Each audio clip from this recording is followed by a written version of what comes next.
need to close that. Hey there. Oh no, I have to edit this because this channel was monetized. This is unfortunate. Earth looked very different. Whoa. All the continents were fused into one, teeming with life. By millions of years ago, give me an approximate in millions of years ago. Bitch. And I'm big. terrifying. When you think of prehistoric times, you might picture a T-Rex rampaging through the jungle with its razor-sharp teeth. Actually, yeah, fair enough. But even before the dinosaurs, there were other giant creatures ruling the Earth. Yeah, welcome to the Permian period. Why is India crashing into Asia during the Permian? Oh, I'm unfortunate. Started 300 million years ago. Back then, our planet had one supercontinent. Let me just check. Oh, I can't be bothered. I think it's around 300. I'm sure it's not 300. I'm sure it's like 301 or something. But fair enough. Pangea. Or 299. Surrounded by a world ocean called Panthalassa. The That sounds Permian like period began at the end of an ice age. Can't remember what when it's called. temperatures were much cooler than today. Then, during early Permian days, Earth warmed to a lush environment with a diversity of plants and a rapid evolution of insect and animal life.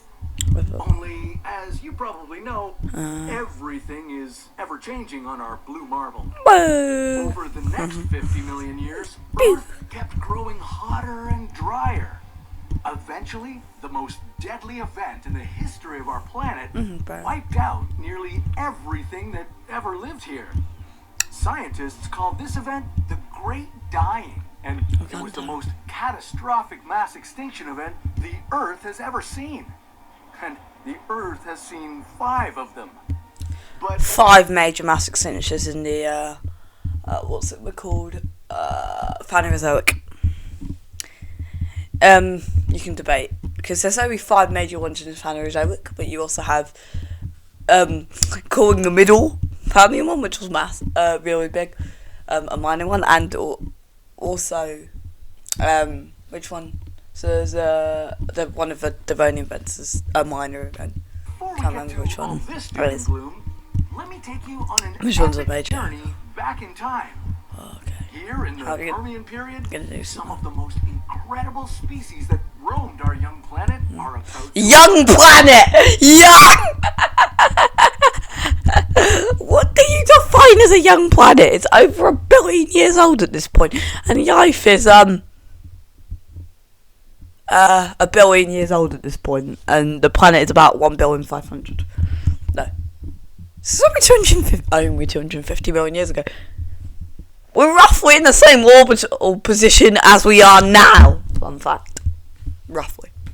Probably changed since the orbit is a bit. Just over an orbit ago. An orbit and a bit ago. Oh. So, not much. Nearly 300 million years Really? Why couldn't you try and travel 300? You'd land smack dab in the middle of the supercontinent Pangea. Why wouldn't you land on the edge of it? So. Earth's smaller continents would have just finished colliding with each other to form this enormous landmass, taking up 1/3 of the planet's surface. There was likely less oxygen in the air than there is now, but What? you still might be able to breathe. I'm confused. Oh No, it's not a continent. It would likely be chilly, with some areas averaging no more than a brisk 4 degrees Celsius. Isn't that what I ask about? By the end of the early Permian, the Ice Age was on its way out, and Pangea was becoming a lush world. Plants and animals started to thrive. This was a volcanic world. Violent eruptions changed the climate, shaped the landscape, and paved the way for evolution. When giant swamp forests began drying out, plant life had to adapt. And so, Is he gonna mention it? Is he gonna mention it? A million years ago, Earth saw the very first seed-bearing plants called gymnosperms. These plants carried seeds on their cones, and they spread across the supercontinent like wildfire. The ancient evergreen forest actual in the wildfire. Permian was hiding something familiar. familiar. Just like today, you could find cicadas and beetles piercing and sucking on the plants, and the cutest of them all, cockroaches. Only these weren't the cockroaches you know today. No.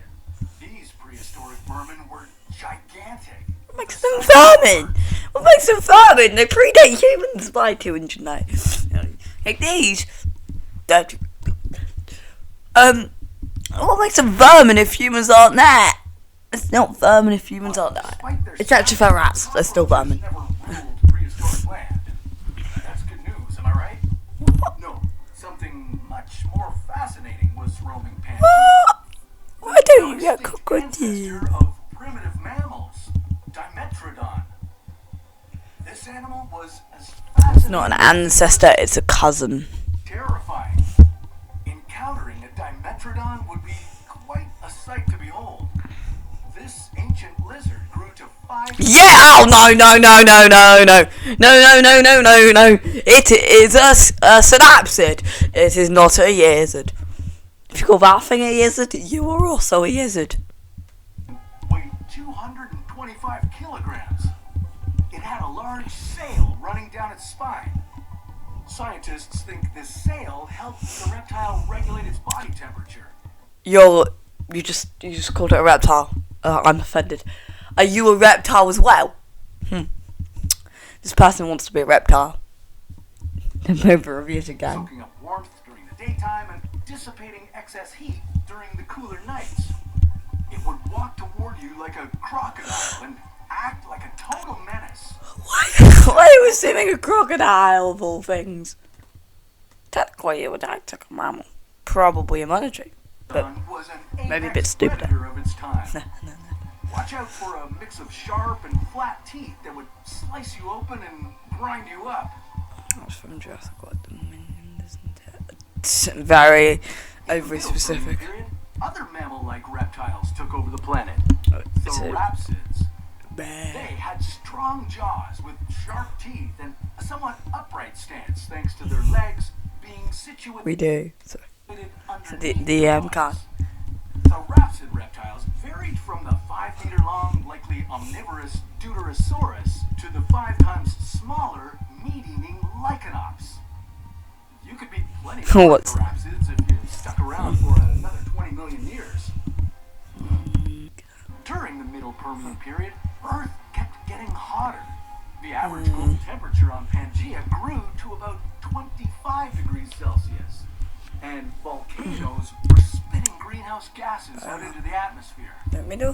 Changing climate, sea levels were shifting, but marine life found ways to thrive. If you were to take a dip in the prehistoric superocean, you'd be swimming alongside ancient sharks and bony Have you just called it a shark? It's a ratfish. fish. Many more complex marine species came and went as the environment kept changing. I don't know why you just showed an ichthyosaur. They didn't appear to the early Triassic. I'm like, very early. But they appear to be Period, week you after. could have a friendly encounter with another reptile. Dinosaurs. We're reptiles! According to this guy. These looked like a cross between a lizard and a pig, but unlike all the scary prehistoric monsters out there, Lystrosaurus was a herbivore. I just realised you called all these prehistoric animals monsters. Long and Maybe you're one. front legs for burrowing. Soon, another cute mammal-like lizard evolved. Ah! Dinodon. Cynodonts are not lizards! Yes, it's a squirrel, mate. It's not a squirrel, mate. Technically, snakes are also lizards, but let's ignore that. Dinodon looked like a giant rodent. It was about 1 meter long, had whiskers Forget and from here, yeah. on small animals and insects. Now, during this time, some Also, capybaras are pretty big. They're over a meter and they weigh about, approximately, I don't know, like 10 kilos. So, you're saying that capybaras aren't rodents as well. Just pointing out your own accuracy. a large amount of volcanic activity was displacing oxygen from the atmosphere. Scientists think there was as little as 10% oxygen in the air. Compare that to 21% today. Oh, I thought it was Hard 25%. time breathing in that environment. And the temperature kept rising.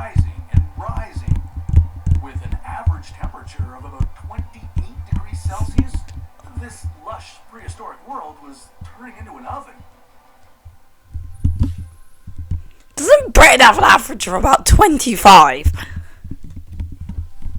All good things. It feels like it's 25 because it's 30 for an entire month. I hate 30. I hate 28 degrees. Make it 5 degrees, please. Save all the animals. Pick up. Actually, no, don't. About 252 million years ago, about 90% of all plant and animal life was wiped out. I thought that was the figure for marine animals, not me. And it was Earth's most devastating mass extinction event. Scientists still debate what caused this catastrophic extinction. Most theories suggest it was the result of explosive volcanic activity. As huge volcanic eruptions swept the continent, massive amounts of ash were unleashed into the atmosphere. So much ash that it blocked out most, if not all, of the incoming sunlight. And I'm confused. How's the planet warm then? global temperatures dropped suddenly. Plants couldn't perform their photosynthetic processes and died off. And without plants, the very basis of their food chain, animals soon followed. Fungus. Things got worse before they got better. Because of all the carbon dioxide emitted during the volcanic eruptions, global temperatures rose again. And not just to where they were, but higher. Much higher. Yeah. And this caused That's what I'm thinking about. the ocean to lose most of its oxygen. And unable to breathe, a majority of the Permian sea animals perished. I wouldn't call it a majority. I would call it an overwhelming majority. Eventually, just over the majority is a bit of an 95% underestimation. of marine species and more than 70% of land animals became extinct. This mass extinction event could make you sad enough to want to bring back all the animals. No. Actually, yes. But put them in zoos. I do not want to fix the Great Dying. Why? That's why I wouldn't mess with most historical events. Because I don't want to cause everyone to not be born, even if it's like really nice. It just has too much of a calamitous impact. Like, you might do one thing and it might cause nuclear war even though it's good. You see what I mean? On a way, dinosaurs too. And some things are just very stupid. But that's a story for another What If. Thanks for watching. Please subscribe. Have a good rest of your day. This guy doesn't know that synapses aren't lizards, reptiles. He said about 55 times, mate. But yeah, thanks for watching. Have a good rest of your day. It's 6:22. 6:22. GMT. Is it GMT? Greenwich Mean Time. Yeah, it is GMT. 6:23 GMT. I think this is British time and it's not French time. I don't know if I changed it. I don't know if it changed. I think it changed itself. But yeah, thanks for watching. Have a good rest of your day. And bye bye.